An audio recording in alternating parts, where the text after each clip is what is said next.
Ahí está grabando, dice. ¿Está grabando? Ahí está, míralo. Ay, Dios mío, está bien serio. 17 años en Venezuela y conoce muy de cerca esta situación. Con él vamos a analizar la parte económica de la crisis en Venezuela. ¿Cómo está, señor Gino? Muchas gracias por estar con nosotros esta tarde aquí en el programa En Más Mundo. Muchas gracias por la invitación y por darme la oportunidad de poder transmitir lo que conozco sobre Venezuela. Claro, sobre todo porque usted no solamente es economista, sino también es analista, vivido en Venezuela y conoce de cerca la realidad. Cuéntenos, de repente sería bueno empezar informando un poco a la población. El salario mínimo, $60, ¿continúa siendo este el salario mensual? En realidad este es un cálculo que se hace en base al dólar que en este momento se está cotizando en el SICAC 2, ¿no? ¿Ya? El SICAC 2 es un mecanismo que ha creado el gobierno para contrarrestar al dólar paralelo o el dólar en el mercado negro, ¿no? Y aquí se conocía como coño. Entonces, en base a ese dólar es que se calcula en $60, ¿no? Pero realmente, como poder adquisitivo, muchos calculan que el dólar en Venezuela está, comparando a otras economías de América Latina, alrededor de $200. Aún así, eso representa una baja de más o menos la mitad de pérdida de poder adquisitivo, porque antes se calculaba el dólar en aproximadamente $450. Claro, o sea, entonces, lo que significa el salario mínimo, ¿no? Que sean $60 como se ha podido calcular. ¿Es suficiente como para los gastos que se tiene al mes? Porque, bueno, ahí uno tiene que pagar, ¿no es cierto?, colegio, pues suena insuficiente. ¿En realidad cómo es? No cubre.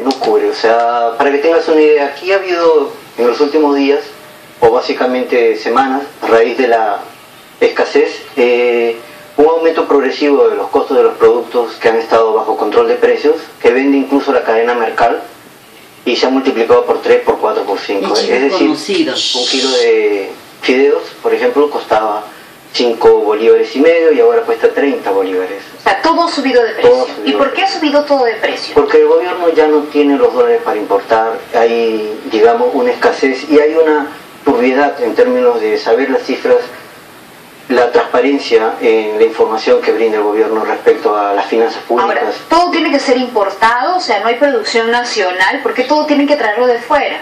Generalmente esa ha sido una política, digamos, progresiva del gobierno para no depender de los productores nacionales, ¿no? En algún momento, a raíz del paro petrolero en el 2003, el gobierno decidió no depender de los productores nacionales e importar hacia afuera y debilitar a la oposición. Claro, o sea, fue una medida política en esa época, en el 2003, que ahora está teniendo consecuencias severas en la economía. Correcto, o sea, eso hace que haya una escasez en todo. El país se dedicó a... cambió, digamos, su base productiva. Los que fabricaban en el país cerraron las plantas y se dedicaron a importar. Solamente tenían 2 empleados para manejar los almacenes y más nada. Puro importar.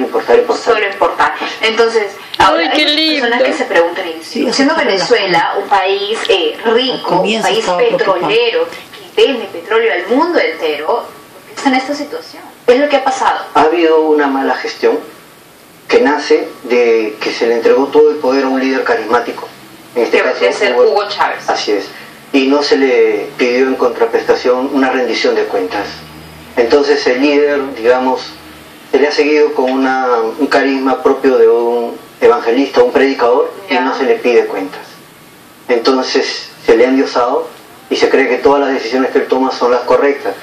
Y el líder lo único que se encarga es de, digamos, no ser transparente con la información. ¿Cree usted que él hizo las cosas mal? ¿Hubo corrupción? ¿Robaron dinero? ¿Dónde estuvo el problema? El problema es que querer encaminar el país hacia llevarlo del capitalismo al socialismo y en ese camino intervenir la economía de modo tal que con el control de precios, el control del tipo de cambio, cerrar la economía para las exportaciones de otros productos que no sean petróleo, el país ha colapsado, ¿no? Entonces, con esa mentalidad de, digamos, irse hacia la izquierda, se ha ido estrangulando a la clase media, que es la que más resiente estos cambios y es la que ha salido a protestar, ¿no? Esta situación es la que me hace recordar, y me parece que es importante de repente hacer este paralelo o este comparativo con el primer gobierno de Alan García, ¿no? Porque de repente de esa forma nuestros televidentes pueden entender un poco la situación de Venezuela. ¿Es así? O sea, el mal manejo y esa es la situación en la que todo está carísimo y la plata, el billete que tienen en casa o en la billetera no alcanza. El tiempo de Alan García. Es correcto. allá, vamos a verlo así, cuando un país quiere ir digamos, al progreso, sigue los pasos de Japón cuando reconstruyó su economía después de la Segunda Guerra Mundial, con los tigres asiáticos que imitaron a Japón. En América Latina, Chile imitó a los países asiáticos. Nosotros hemos imitado a Chile, entonces hay como un camino para el progreso. Así como hay un camino para el progreso, hay una metodología y un camino para hundir los países. En este caso, digamos, lo hizo Fidel Castro, siguió Venezuela y han seguido los países de Ecuador, en fin, que no están tan inmiscuidos, ¿no? Pero el mismo Argentina, incluso, un país más grande, claro, tiene ese mismo tipo de Argentina ya está viendo, ¿no? Las primeras luces, lo que cree usted como economista. Así es, o sea, está a punto de caramelo, como se dice. Bueno, ahora, ¿cuándo empezó el problema, no? Porque muchos le echan la culpa a Nicolás Maduro de que dice, bueno, él no sabe absolutamente nada de la administración pública y ha traído a todo abajo. ¿Él es el verdadero culpable? No, el problema en Venezuela es que se ha ido embalsando el problema, o sea, se ha ido, digamos, deteriorando la calidad de vida y se ha ido posponiendo los problemas en base a empréstitos del extranjero, endeudando más la economía, emitiendo más bonos para solventar el gasto público y de esa manera posponer la solución definitiva de los problemas. Lo que ha pasado con Nicolás Maduro es que perdió la capacidad de crédito en el exterior y ahora dijo, ya no me puedo endeudar para no hacer correcciones en la economía y ahora lo que tengo que hacer es sincerar la economía, ¿no? Y en ese momento crea el sicario. Entonces él no es del todo el culpable, o sea, el verdadero culpable es Hugo Chávez. Él está siguiendo y ha agarrado el problema en la crisis, en la parte más alta de la crisis. Correcto, o sea, muchos allá en Venezuela creen que Chávez se murió justo, en el momento justo, como para que no le echen la culpa. Justo le dio las riendas a Nicolás Maduro y él es el verdadero culpable. De repente no lo quieren aceptar porque, claro, es un líder, pues, ¿no? O era un líder. Así es, y como te dije, o sea, el carisma que él ha tenido es un carisma casi religioso, ¿no? Él representa el genotipo del venezolano promedio, una mezcla entre indio, moreno y blanco, y entonces él es el venezolano promedio, él es como de la familia, ¿no? Entonces la gente no lo critica por eso. Ahora, en Venezuela se da mucho este plan asistencialista, ¿no? Hay mucha gente, sobre todo los de escasos recursos, que viven agradecidos al chavismo, al gobierno, porque les dieron no solamente la casa, sino se la equiparon completamente, ¿no? Le pusieron refrigerador, cocina, muebles, tienen donde vivir, les dan incluso alimentos, o bueno, eso era en la época de Chávez. ¿Cómo trabaja el plan asistencialista en Venezuela? El plan asistencialista tenía por, digamos, finalidad captar votos. O sea, era una política populista, yo te doy para que tú me des el voto y yo perpetuarme en el poder. No, esa era la mentalidad. Ahora bien, eso dura mientras dura el dinero. Todo este tipo de políticas duran mientras hay plata. Cuando los problemas aumentan, la solución requiere de mucho dinero, ¿no? Entonces, cuando escasea el dinero es que ya no hay, digamos, ese asistencialismo que la gente ha vivido y ha dependido tanto y se ha mal acostumbrado a eso, ¿no? Y ahora le cuesta. Y ahora les cuesta, ahora no están recibiendo absolutamente nada y por eso es que cada vez menos apoyo a Nicolás Maduro. Así es. Y ahora, el asistencialismo también es pues de corto plazo, ¿no? Así es, dura mientras hay el dinero, o sea, esa es digamos, la mentalidad de las políticas asistencialistas. O sea, no tienen un financiamiento de largo plazo, son de momento, o sea, duran mientras hay dinero. Y Venezuela, por el nivel de gasto que tiene en este momento, muchos calculan que a ellos no les sirve ya un petróleo a $100 el barril, les sirve un petróleo a 150. O sea, ¿por qué? Porque siguen gastando y no se miden, ¿no? Y todo lo que ingresa por la venta de petróleo, como 90.000 millones de dólares. Ok, ¿siguen vendiendo igual que antes? Sí. ¿Más que antes? No se vende más, se vende menos. Lo que sucede es que hay muchos convenios, o sea, de los 3 millones de barriles diarios, 2,5 millones que otros dicen que tienen, hay como 1 millón que se da a precios, digamos, subsidiados a las islas del Caribe, claro, que dan sus votos en la OEA.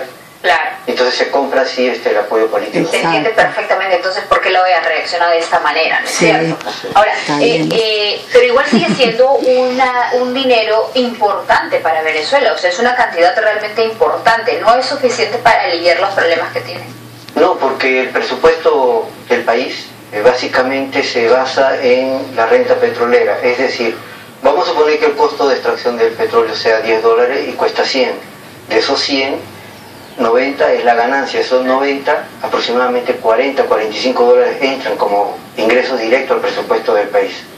Y eso da para pagar salarios Claro. en el gobierno nacional, gobierno municipal, gobierno estatal, así. Entonces el Estado ya es el principal generador de empleo. Generador de eso. Bien, ahora Está vamos por viendo el los otro primos lado, también, ¿no? porque también hay que Mirena. ver no solamente el problema, sino también si es que hay visos de solución. ¿Hay forma de salir de esta crisis? ¿Cómo lo ve usted, Difícil. Tino, siendo economista y analista en esos temas? Mira, la única manera es que haya un cambio de gobierno que cambie las políticas, ¿no? Desde el gobierno no van a cambiar, porque no es la mentalidad. O sea, si uno quiere perpetuarse en el poder, tiene que perpetuarse con las políticas asistencialistas. ¿Qué es lo que está haciendo Cuba? ¿No? O sea, está empezando a cambiar algunas medidas que a veces eran exageradas y económicamente malísimas, ya ha empezado a cambiar. Eso puede ser Venezuela. Sí, pero eso es como maquillaje, ¿no? O sea, los problemas de fondo, el control de cambio, el control de precios, facilitación de la inversión privada, eso no cambia. Entonces la solución sería cambiar de política, Cambiar de política y cambiar de gobierno, ¿no? Un gobierno que cambie las políticas. cambiar de gobierno, cambiar de presidente. Así es, eso es lo que quiere mucha gente en las calles, ¿no? Eso es lo que hacen, por eso es que están protestando. Bien, muy bien. Muchas gracias Bravo. al señor Gino Garigoto por haber compartido el análisis y la situación de Venezuela aquí con nosotros en el programa. Ha sido un placer conversar con usted y esperemos tenerlo en otra oportunidad. Muchas gracias, muy amable. Gracias. Bueno, amigos, luego de esto nos vamos a una pausa comercial y regresamos.